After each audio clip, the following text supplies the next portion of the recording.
తెలంగాణలో రికార్డు స్థాయిలో ఉష్ణోగ్రతలు నమోదవుతున్నాయి. రాష్ట్ర వ్యాప్తంగా ఎండలు దంచి కొడుతున్నాయి.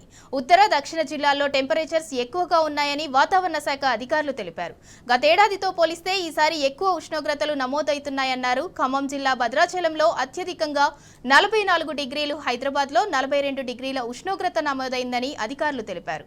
అటు రానున్న 3 రోజుల్లో రాష్ట్ర వ్యాప్తంగా ఎండ తీవ్రత పెరగనుందని, వడగాల్పులతో కూడిన ఎక్కువ ఉండనున్నాయన్నారు. 3 రోజులు రాష్ట్రానికి ఆరెంజ్ అలర్ట్ జారీ చేస్తామని తెలిపారు.